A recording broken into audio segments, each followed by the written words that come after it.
kind and brave, that's our way. Nice to see you here today. Hello everybody, and big hello from City Lala. I hope you enjoyed the Gruffalo yesterday. I really enjoyed telling it. So tonight's story is called Traveller Ned, and it's all about making the right decision when you don't know what to do. So off we go, and I hope you enjoy it. There was once a young fellow called Ned, who travelled across the country, earning a meal here and a bed there, and sometimes a coin or two. He could harvest corn and play the fiddle, shoe horses and write letters, shear sheep and sing songs. He could do none of these things very well, but people were pleased enough to see him coming and gladly gave him work. Now one day, young Ned was travelling through a distant part of the country where he had never been before. He was tired and hungry, and it was beginning to rain. In the distance, he could see the towers and battlements of a castle. "There will be work there for sure," he said to himself. "Kings live in castles, and there's always much to be done in a royal household. There are bound to be boots to clean, dishes to wash, and horses to groom and shoe. And kings are often of a musical turn of mind, and my songs have been much admired." Looking forward to a meal and a bed, the young fellow tramped on towards the castle.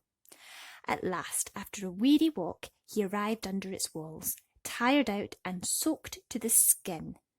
The drawbridge was down across the wide moat, and no sentry challenged him as he went into the courtyard. In all the windows lights were blazing, but no sound came from within. The great door stood open, and when no one came to answer, Ned stepped inside.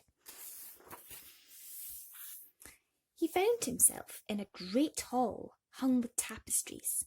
At one end a log fire crackled under an enormous chimney breast, and in the middle stood a huge oak table covered with a richly embroidered cloth of red and blue. In the centre of the table was a red velvet cushion, and on the cushion sat a crown, all shining gold and set with rubies as big as walnuts. Ned stared in amazement. "I'm so tired and hungry that my mind is playing tricks on me," he thought. "I must find food and a bed, and if there is no one to ask, I must help myself." Then he passed through all the rooms of the castle, searching and calling, but not a single soul did he meet, though fires burned and lights blazed, and laden tables groaned with food and drink. At length, having climbed to the very top, he found a tiny attic under the roof. Here there was no fire. The light was dim, and the only furnishings were a rough mattress on the bare floor and a rough-hewn table. On the table stood a jug of water and a crusty dry bread. Ned looked slowly around the room. "I've done no work for my board and lodging, so these humble quarters will do for me well."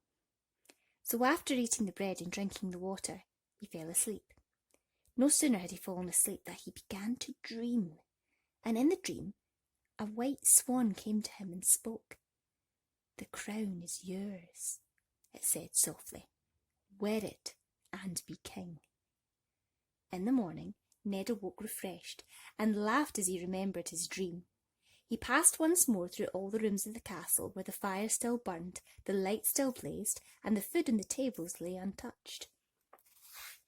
At last he came to the great hall, and as he stepped over the threshold, a huge white swan rose into the air, spread its wings, and landed on the table beside the jewelled crown. Then Ned remembered his dream, and he took up the crown and put it on his head. There came a sound like the ripping of 1,000 silk sheets, and a flapping and a fluttering of feathers. The swan disappeared, and in its place stood a beautiful princess in a white gown encrusted with pearls and threaded with satin ribbons. She walked up to Ned and took him by the hand. "You are the first traveller in many sad years who has taken only what he deserved," she said.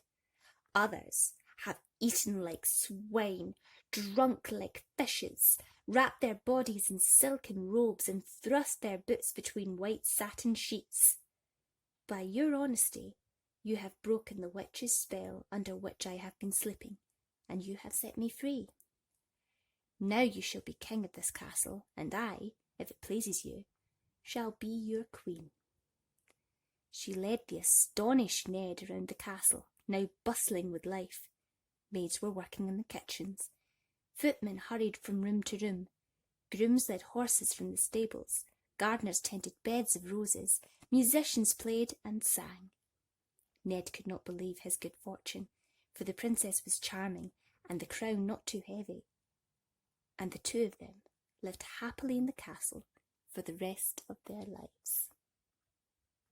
The end. Well, I hope you enjoyed that, everybody. Oh, I don't know if I would have slept in the cold attic. I think I would have slept by the fire and had lots and lots to eat, so I wouldn't have been a king or a queen. I hope you enjoyed that, everybody. Till tomorrow night, kind and brave, that's our way. See you all another day. Good night, everybody. Sweet, sweet dreams.